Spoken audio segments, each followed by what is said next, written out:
Welcome back for the third video in this series. So, at the end of the last video, we made it through our top 5 ranked hitters. And those are going to be our top 5 rank for now. One point that I want to make is that this list is going to be dynamic. As we work our way down, we're going to have players that on average are ranked very low that maybe we'll like better than the experts on average, and we'll move them up and down. So this necessarily isn't our set top 5. Our order was Trout, Acuna, Yelich, Bellinger, Betts. So, we'll keep moving forward, taking small steps. But I just wanted to make that point that, after each video, that's not necessarily the set rank. It's going to change throughout this whole pre-draft process as we prepare for the 2020 season. And that becomes reflective in, if you look at the best and worst ranks out of all of the experts on this list for some of these players and the standard deviations, towards the top, very small standard deviations, it's pretty much a consensus that these are going to be the top guys in the draft. But if you go down standard deviation up to 9.3 here, Jose Altuve, look at this, 12 to 54. So we'll have to see how we feel about him once we get down to him in this list. So I said, I like looking at these rankings just to give me a starting point, who I should be looking at first. But as we go down, there's going to be some big jumps. Let me see if I can find another good example. Nelson Cruz, 25 to 65. I guess it depends on your league and what's important, what stats you're looking for, power or speed, if anything's weighted differently. So, Mondesi, 14 to 63. So let's keep moving forward. Made it through the first 5 players on this list. Today, I'd like to do this whole next section of players here. If we can, Lindor through Soto. So let's go ahead and jump back to the Excel sheet. And I already had this prepped. So Mookie was our number 5th, our 5th ranked player. So I'd like to just do this, Betts versus Lindor, and I have all the players already preloaded on here, just so we can kind of jump back and forth between players, see what we like and don't like out of all of them, and kind of compare a little more broadly. But let's continue with the head-to-head format. Lindor, a lot of experts like him. So let's see. I think one of the things that he definitely offers is the power and speed. Look at these from the last 3 seasons, 30 homers. And then the speed's there as well, plus 20 stolen bases past 2 seasons. And he's getting at bats. He missed the first couple of weeks in 2019, so you can pump up some of these numbers a little bit. He's about at Mookie status. Outperformed Mookie in home runs and stolen bases last year. With a couple more weeks, he's up there in runs over 100. So it's pretty much matching what Mookie does. So we got to look. Well, then, do we like him better than Mookie? Let's take a look. OPS, Mookie has him on that. And I honestly, if we're going to speed this up, I'm going to tell you right now, he's definitely not jumping over Mookie in my rankings, and I'll show you why. The walk rate. Mookie walks twice as much. That's going to help with the OPS. Getting on base is going to help with runs. Anytime someone gets on base. And that's consistent the past 2-3 years. His career average is 2% higher. Strikeouts are both great. They're both excellent contact guys. And then, excellent career BABIPs. They're getting hits when they put the ball in play. WOBA, Mookie's got the edge a little bit. ISO, though, like I said, Lindor had more home runs last year. He's got slight edge on power, but these are 2 very similar players. Let's see how we can distinguish them a little more. Hard hit even, about the same. Fly ball rate, Mookie hits a little more fly balls. Lindor hit a lot of ground balls last year, So that's one thing to look at. See if Lindor can make some adjustments this year, get a few more up in the air, because his home run to fly ball ratio for the past 2 seasons is 17%. It's higher than Mookie's been. If Lindor can make some adjustments this year, I think he could be a 40-20 home run steal guy. I think he could bat 40. But, when you're looking at this, comparing these 2, do you think Lindor can make those adjustments? But this is Lindor. Look at that zone contact. He is elite as well, over 90%. Mookie's got him just edged out there. And Mookie, he's got the longer track record. I think he's in the better lineup overall in Boston. And I think there's more opportunities for him there. Let's see. And Lindor chases a little more out of the zone. Like I said, they both have low strikeout rates, which is excellent. But here, too, looking at the StatCast, so I like the launch angle. And like I said, Lindor, not as many home runs. If he can make some adjustments, get back up to that 14-degree launch angle, maybe he's hitting a few more home runs. Give him a boost in that OPS as well. And then the average exit velocity. Like I said, over 90, I like to see in my players. Mookie's elite, 91, 92 average exit velo. He's got the barrels are much higher with Mookie as well. So, and it was just a year ago, 2019 going into the draft, people were talking about Mookie and Trout like they're talking about Acuna and Trout this year. Mookie, he's the #1 player in fantasy last year, and he had a great season overall, but people were a little disappointed. So that's why you're seeing him a little lower in the rankings now. But Mookie at any point could have a season that's going to be top tier, top ranked. So I'm going to keep Mookie over Lindor for now. So if we go to the rankings, we'll say Francisco Lindor at 6. Let's go to that next matchup.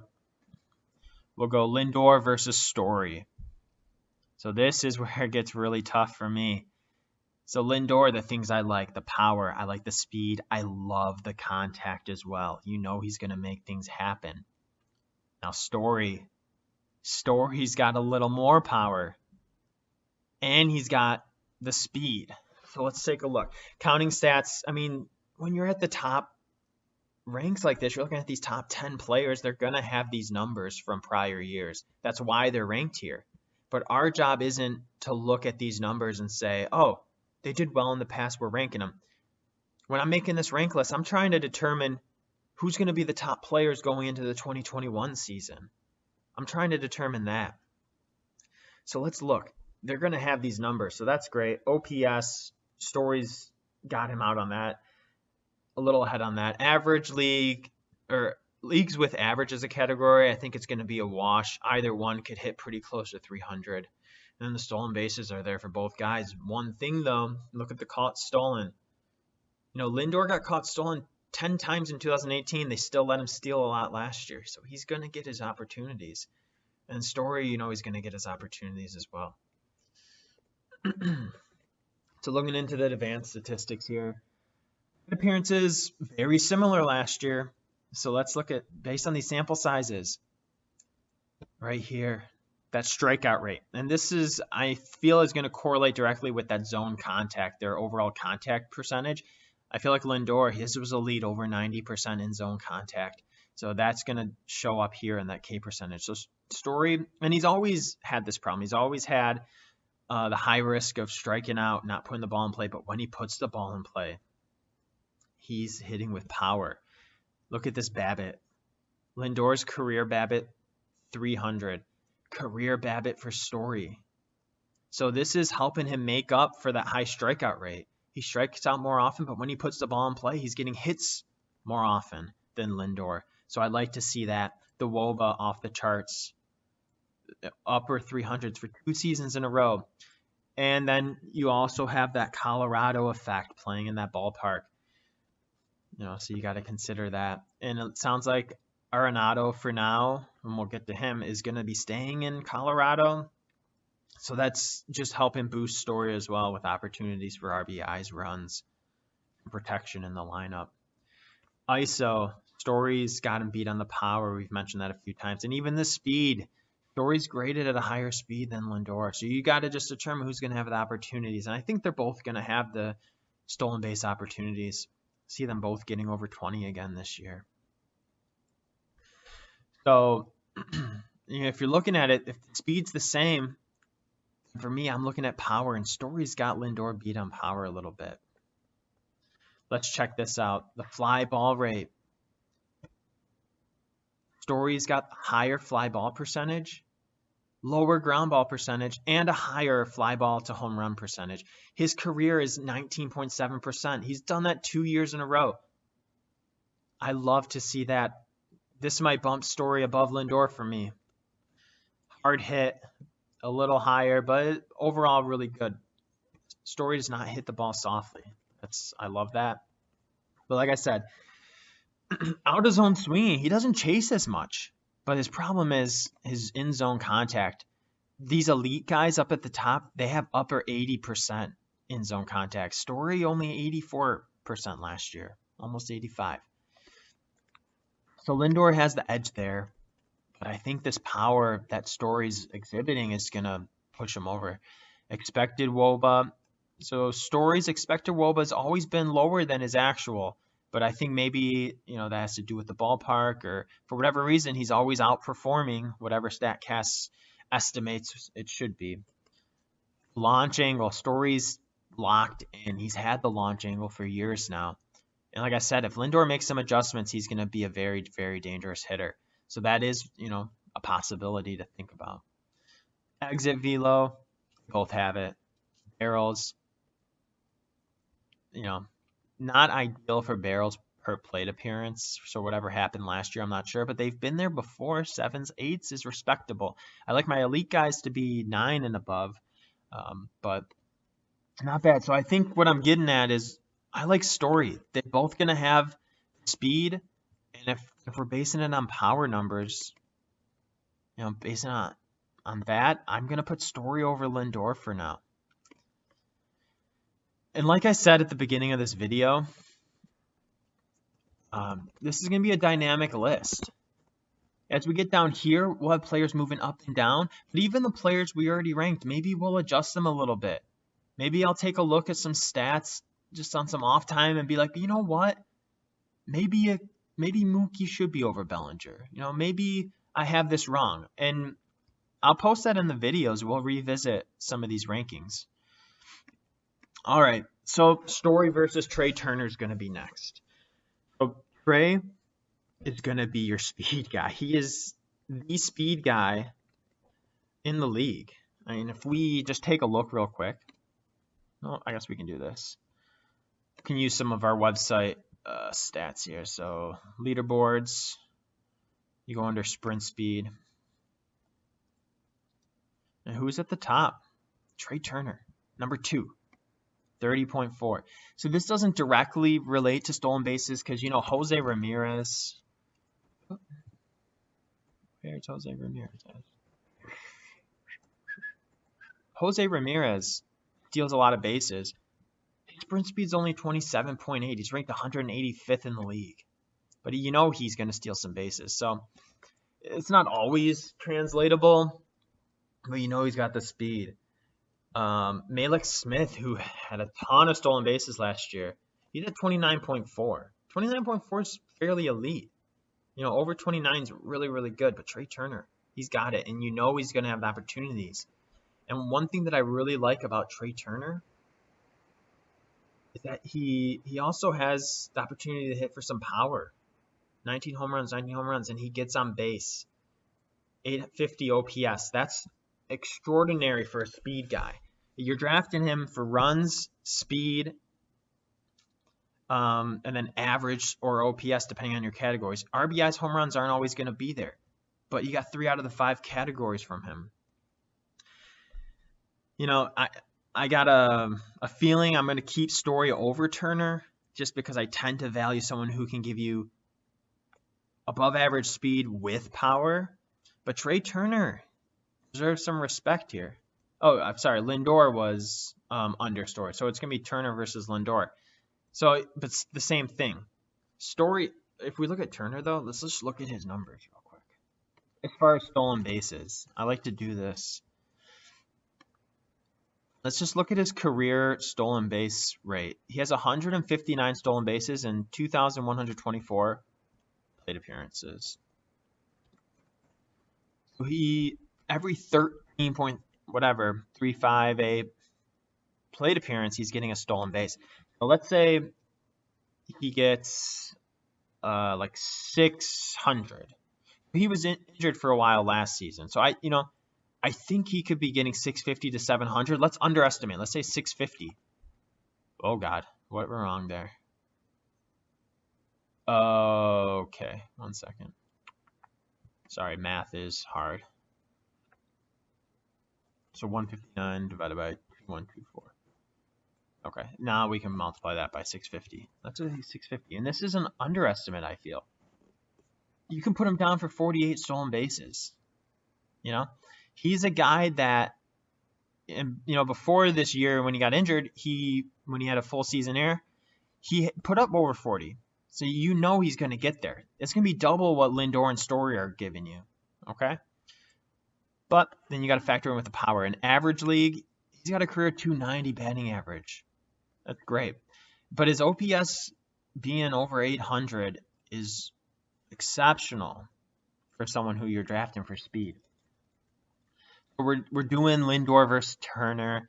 I think I'm keeping Lindor above him because he's got the power. But let's just look at a few of the analytics real quick. Walk rate's about the same there. Strikeout rate, Turner's going to strike out a little more, but Lindor, that's not terrible, 20%. Lindor has that elite contact. BABIP, Trey Turner, batting average of balls in play, career, it's high. That is high, 330, above average. And the WOBA's there too. So I like Trey a lot because he's going to give you 40, 50 stolen bases potentially.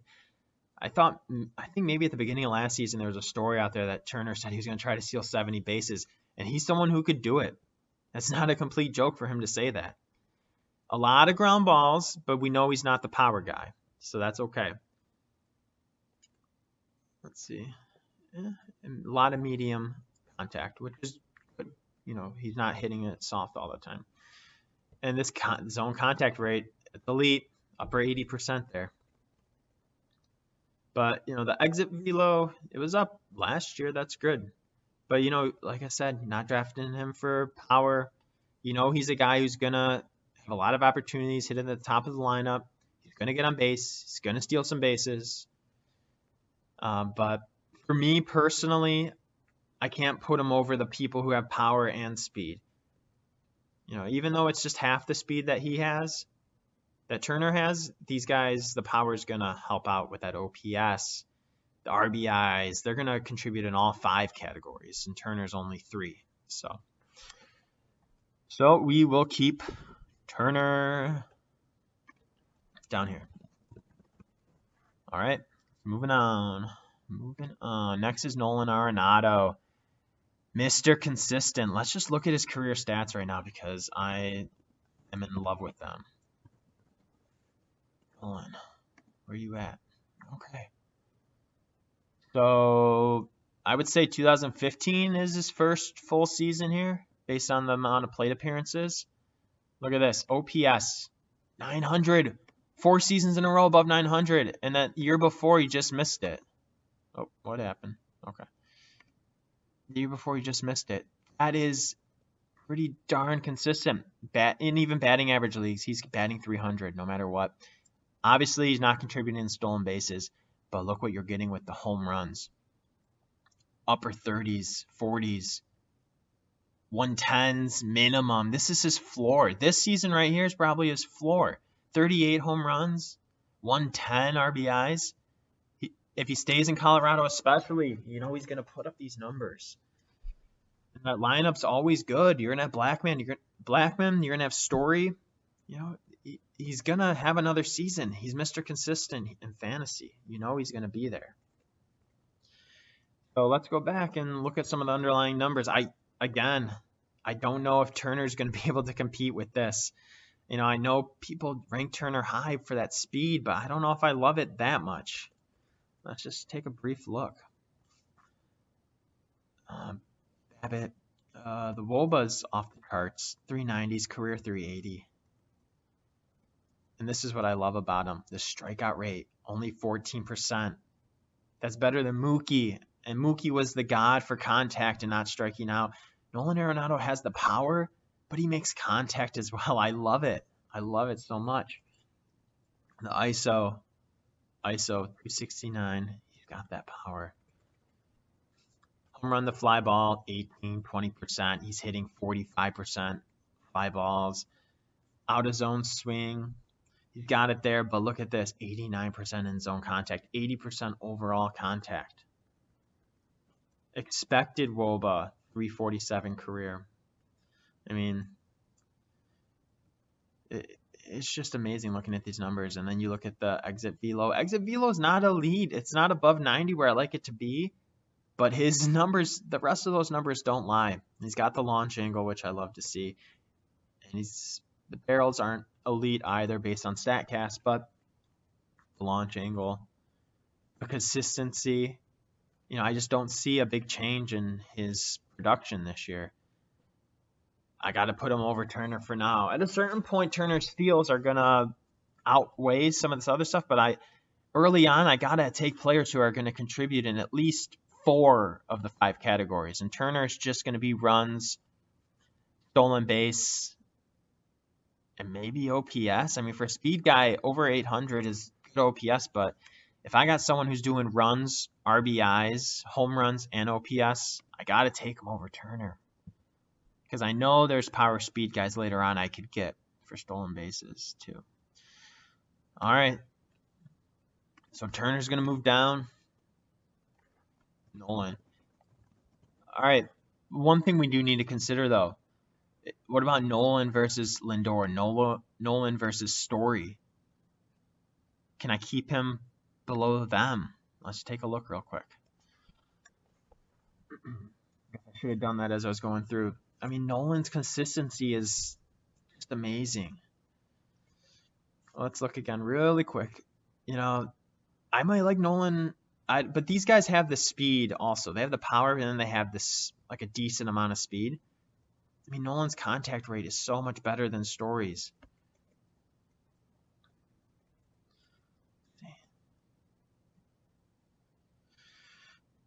As far as home run to fly ball, I mean, Story's a little better on that. Nolan hits a few more fly balls. Hard hits, going to be about the same for all of them. Yeah, this is a tough one for me, but I don't know. Maybe the contact alone puts Nolan above Story. The launch angle's there for both of the guys. Story's got a little more exit velo. Story's a little younger. See, these are some of the tough decisions when you're going through this. 380, 384, that's not too far off from where Nolan's been consistently. So Story, he's got that, plus he's got the speed. I might keep Story above Nolan, but Lindor.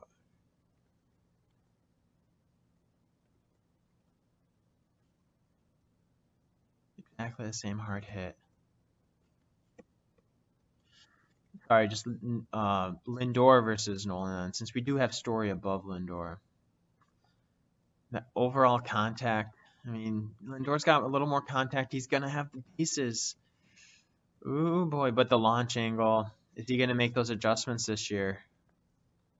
I think he could. I think he really could focus on that. He's got the elite exit velo. I'm comfortable. I'm comfortable with Lindor up there. But like I said, Nolan is really, really good as well. Let's take a look. So, I would be okay switching these two. I'd be okay putting Nolan above Lindor, but with the stolen bases, maybe see, this is going to be like a last minute decision here. I'm going to put Nolan above. I know I was just talking the opposite, but I'm going to put Nolan above. Just the fact that it's been consistent. But not above Story, because Story's power could match Nolan's, and Story's got the stolen bases. If Lindor adjusts his launch angle, I think maybe he's going to be better than Arenado, but I got to put Arenado there. He's been consistent. He's not going to regress this year. I just don't see it. His numbers have been his career average numbers. All right, let's move on. We have Bregman and Soto.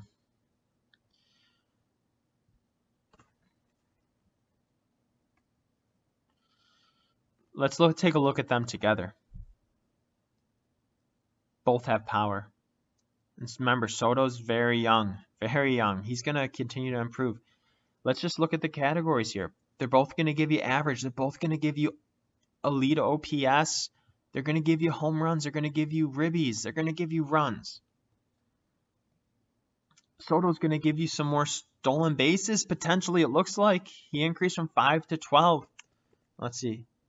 Yeah, increased from 5 to 12, only 1 caught stealing. Bregman, only 5 stolen bases. Why is that? He's got some speed. Why is he did 17, 10, then 5? I think a big part of that is, Houston's known for being analytic, looking at the stats. Maybe they're just giving him green lights less often. They know they got guys in the lineup behind him who are able to drive him in. Why risk stealing a base when you can score from first? That's some of the thoughts I have. As far as stolen bases, I think Soto's got him beat on that. Home runs, real power. But is this 41 a fluke? We'll take a look at some of the advanced stats, because 19, 31, 41. Man, Soto, 22, 34. Maybe Soto takes that leap this year, plus over 40 home runs. Doesn't have Rendon in the lineup anymore in Washington. Maybe Soto's going to be that big RBI guy. So let's see. The contact's elite for Bregman. 12% strikeout rate. But look at this, though. The walk rates are high for both. They can both draw walks. And Soto's got that excellent eye. He can lock in with the best of them. ISO. Bregman had a high ISO last year. Career 240, though. Career for Soto. He's younger, less experienced, less plate appearances overall. But Soto can hit the ball hard, too. I like what I'm seeing there. The WOBA. WOBA's high there. Okay. BABIP. Soto's BABIP. Look at Bregman, under 280 BABIP for 2 seasons in a row. His career is below 300. What is that saying? Has he been unlucky his whole career? I don't know. I think maybe he makes excellent contact, puts the ball in play, but a little lower batting average with the balls in play. Maybe I don't know what that's saying about how he's hitting the ball. But Soto, when he hits the ball, he's getting on base. Higher BABIP there. And then the speed. Juan Soto with a higher rank speed from last season. Fly ball. So this is where it's at. Look at Soto. Elite home run to fly ball. 22, 24%. Not as high for Bregman. Really, really good, though. 18%. But he hits a lot more fly balls. I think Soto's young, still learning. I think Soto makes some adjustments, hits some more fly balls this year. It's going to translate to more power. Hard hit. Bregman a little higher, but Soto less soft contact. And then the Z contact. Both pretty good. Soto, 86. I like to see that. I'd like to see it get a lot higher this year, potentially. And then Bregman, amazing. Over 90% on contact. Now, I know with the whole scandal of Houston, maybe is that contributing to that? Let's see how he does this year. But Bregman's a pretty darn good player. Look at this expected WOBA from Juan Soto last year, 400. 400. Kid's so young. And look at the launch angle, only 12. 5.5, 12. Where's it going to jump next season? I'm going to look at this real quick, though. Actually, no. So, he can continue to improve as well. I think Juan Soto, if he can hit it up a little more, he's going to get there. Then the exit velo, both near 90. Soto's a little higher. Definitely in Dynasty Keepers League, Soto's going to be over Bregman. I think just overall, I'm going to put him up there. He's got a little more speed, and I think he's got the potential to grow again this year and put up some more power. So I think Soto over Bregman, and I think Soto over Turner. I don't like the stolen bases. I think Bregman over Turner. I just can't put Turner that high just for the stolen bases. So let's take a look at our ranking again. I think Turner's going to be 11 out of these. And Soto definitely over Alex Bregman. Let's take a look. Lindor. Lindor's going to have more speed, more power. Dynasty Keeper Leagues, you're having Acuna and Soto like 1-2. They're up there. Bellinger's up there. But in a yearly league, this is tough. He's consistent. I might keep Soto here at 9. Bregman at 10. Turner at 11 for now. So I'm going to put some more thought into this, but we'll end this video for now, and next time we'll try to get through a few more players.